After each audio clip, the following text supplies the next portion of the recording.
India versus Pakistan अब से कुछ देर बाद शुरू हो जाएगा मेरी जान, लेकिन इस मैच में कौन जीतेगा, कहां बनेगा जश्न, कहां गिरेंगे आंसू, ये समझना तो खिलाड़ियों के हाथ में भाई, जैसा खेलेंगे वैसा होगा। लेकिन हम और आप एनालिसिस कर सकते हैं। तो हमें लगा क्यों ना दोनों टीम की ताकत और कमजोरी की बात की जाए कि टीम इंडिया की ताकत क्या है, टीम इंडिया की कमजोरी क्या है, कहां कहां पाकिस्तान को संभलना है, कहां कहां इंडिया को संभलना है। और मुकाबला तो सुपरहिट होना चाहिए। मुझे लगता है कि अहमदाबाद में जब दोनों टीमें भिड़ेंगी तो काफी माहौल बनेगा, बहुत जबरदस्त मैच देखने को मिलेगा। लेट्स जस्ट होप कि सब वैसे ही रहे जो सब करें।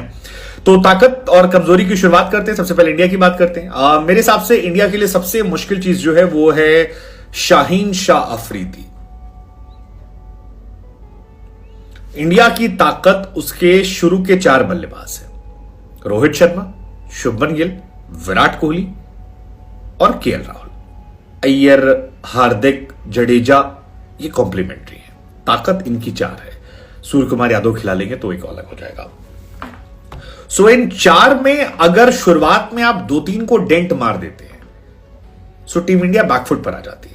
और यहीं पर शाहीन शाह अफरीदी बहुत इंपॉर्टेंट रोल प्ले करते हैं, क्योंकि इंडिया जब जब पाकिस्तान के सामने स्ट्रगल किए, चाहे वो मोहम्मद आमिर थे, चाहे वो शाहीन शाह अफरीदी थे, वो जो अंदर आती गेंद आती है और सीधे स्टंप पे लगी या फिर पैड पे लगी या कोना लगा फर्स्ट स्लिप सेकंड स्लिप में, वो इंडिया के लिए बहुत खतरनाक रहा है। और वैसे भी शाहीन शाह ने कह दिया है कि भैया जब तक हम फोटो नहीं खिंचवाएंगे, जब तक हम 5 विकेट नहीं लेंगे इंडिया के लिए, तो हम तो चाहेंगे कि ना फोटो खिंचवाएं, मतलब बाहर से लोग फोटो खींच के भेज देंगे। वैसे भी सारी फोटो तो आ ही जाती है, जब ये बात बोल तभी फोटो आ रही थी। लेकिन यही बॉलिंग लाइनअप पाकिस्तान का है जिसने एशिया कप में इंडिया की बैंड बजा दी थी और 10 विकेट निकाल देते हैं नसीम, हारिस और शाहीन ने। लेकिन इस बार नसीम शाह नहीं है। नसीम शाहीन शाह अफरीदी को थोड़ा कॉम्प्लीमेंट करते हैं। हालांकि हसन आए हैं और हसन ने गेंदबाजी अच्छी की। 4 विकेट हसन ने पिछले मैच में निकाले थे और जबरदस्त गेंदबाजी की थी।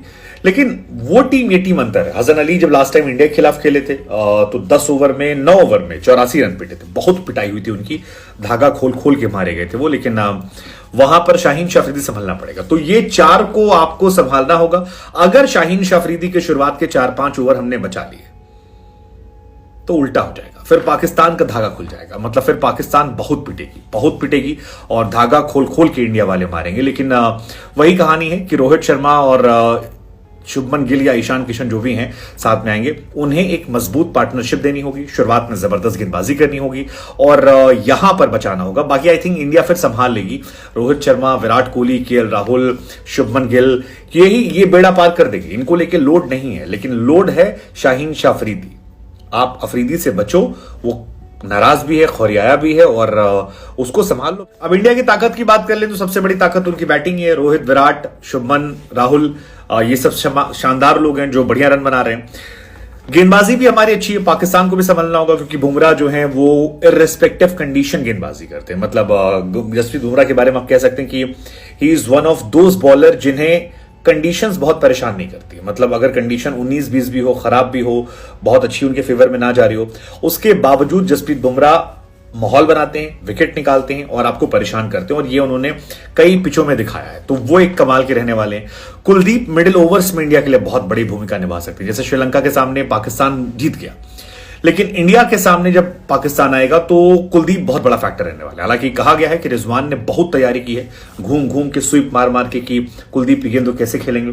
लेकिन कुलदीप, जडेजा आपको सरप्राइज देते हैं, अश्विन सरप्राइज देते हैं और मिडिल ऑर्डर को तोड़ना ये जानते हैं। तो यहां पर इनकी भूमिका बहुत इंपॉर्टेंट रहने वाली है कि ये क्या करते हैं। शमी, शार्दुल में जो आएगा या अश्विन खेलेंगे। इंडिया की ताकत मिडिल ओवर से, इंडिया की गेंदबाजी संतुलित एक्चुअली है।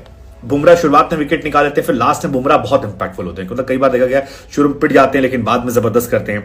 Also Hardik Pandya is very underrated. वो उतना सीरियसली लोग लेते नहीं है, लेकिन वो आते हैं, विकेट निकाल लेते हैं। याद कीजिए पाकिस्तान के बाबर आजम को इट वॉज हार्दिक पांड्या जिन्होंने बोल्ड मारा था। वो बुमराह या सिराज नहीं थे, हार्दिक। पाकिस्तान की ताकत की बात करें तो सबसे बड़ी ताकत उनकी शाहीन शाह अफरीदी है। पाकिस्तानी गेंदबाजी उनको मैचेस जिताती है और शाहीन और हारिस उनके लिए बहुत इंपॉर्टेंट है। दोनों लय में रहे तो चाहे जो बैटिंग लाइनअप हो उसको वो तबाह कर सकते हैं। तो वो उनकी एक बहुत बड़ी ताकत है।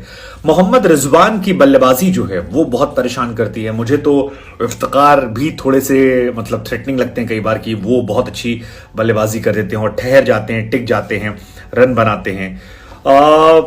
बाबर आजम नहीं बोलूंगा मैं, लेकिन बाबर आजम थ्रेटनिंग नहीं लगते मुझे। बाबर आजम हो सकता है चल जाए, लेकिन वो थ्रेटनिंग नहीं है। थ्रेटनिंग मुझे फखर जमान लगते हैं जो खेल नहीं रहे हैं। अब्दुल्ला शफीक ने जिस तरह की पारी खेली थी वो बहुत जबरदस्त थी, लेकिन I am sure Indian bowlers ने अब्दुल्ला को लेकर तैयारियां की होंगी, 100% तैयारी की होंगी कि इनको कैसे खाना। और बुमराह का लेवल अलग है। पाकिस्तान की जो कमजोरी सबसे बड़ी है वो है उनकी spin department. Spin department Shadab और नवाज मिडिल ओवर्स में बहुत इंप्रेसिव नहीं रहे हैं, बल्ले से भी वो कामयाब नहीं रहे हैं। सो वो एक उनके लिए इशू रहा है। बाबर आजम की फॉर्म उनके लिए इशू रही है। पाकिस्तान को जीतना है तो बाबर आजम को अच्छा करना पड़ेगा। बाकी पाकिस्तान में इमाम वीकनेस अभी नजर आते हैं, इमाम भी थ्रेटनिंग नहीं है।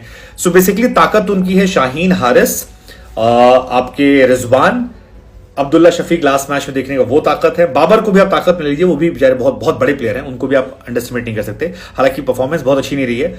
बाकी वीकनेस उनके पास ज्यादा है, बॉलर्स में पैचेस हैं, मिडिल ऑर्डर में पैचेस हैं। लेट्स सी क्या होता है, कौन जीतेगा। अहमदाबाद में दूसरी बड़ी न्यूज ये है कि अहमदाबाद का स्टेडियम ऐसा है, यहाँ पर टॉस बड़ा इंपॉर्टेंट होगा। जो टीम टॉस जीतेगी ऑलमोस्ट चांसेस है कि वही टीम मैच विन करेगी, क्योंकि यहाँ पर चेस बहुत आसानी से होगा। और यहाँ पर 320 जो रन्स का टारगेट है, एक एवरेज टारगेट है, और जो दूसरी टीम होगी वो इजिली ये टारगेट चेस कर सकती है। तो आज की इस मैच में शाहीन शाह को अपना जो है किरदार निभाना होगा, कि शाहीन शाह काफी फॉर्म से बाहर चल रहे हैं, तो उसको अर्ली विकेट्स लेने पड़ेंगे। अदरवाइज इंडिया फेवरेट है आज के मैच के लिए। तो आज की वीडियो में इतना ही। आई होप कि वीडियो पसंद आएगी। वीडियो पसंद आई तो लाइक लाजमी कर देना। चैनल पर नए हैं तो काइंडली सब्सक्राइब कर दें, क्योंकि हमारे चैनल पर क्रिकेट से रिलेटेड लेटेस्ट न्यूज सबसे पहले आपको मिलती है।